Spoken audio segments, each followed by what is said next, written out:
আজকে আমরা সেই Xiaomi Redmi 15 পাওয়ার নাইটে এখানে আমরা কী করি আর কী খাই আজকে আপনাদের সেটাই দেখাবো। যেহেতু আমি ফুড খোর তাই যেই খাবার খুঁজি, বাট স্যাডলি শুধু ড্রিঙ্কস ছিল, স্ন্যাক্স এখনও শুরু হয় নাই। যাই হোক, ড্রিঙ্কস দিয়ে শুরু করলাম আর কিছু ছবি তুলতে থাকলাম। এরপরে এখানে আরও অনেক অ্যাক্টিভিটিস ছিল, লাইক এই গেমটা আমি ভাবছিলাম আমি পারবো, বাট ভাই একটাও পারিনি। I was so sad and surprised. Next try করছিলাম এই পাঞ্চিং মেশিন, আমার পাওয়ার ছিল লাইক 300 থেকে 400-র মতো।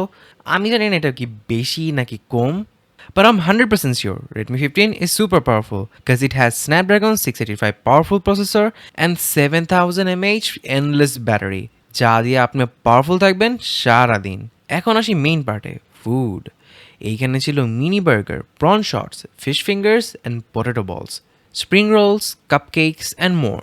এর মধ্যে mini burger, prawn shots, fish fingers ছিল সবচেয়ে বেশি মজার অ্যান্ড সবচেয়ে রেয়ারও। মানে এটা আসলেই শেষ হয়ে যেতেছিল, খুব কষ্টে পাওয়া যেতেছিল। লাস্টলি ইভেন্ট শেষ হয় জেফার আর প্রীতম ভাইয়ের পারফরমেন্স দিয়ে। So don't forget like and follow my page for more. This is John for food খোর, সাইনিং আউট।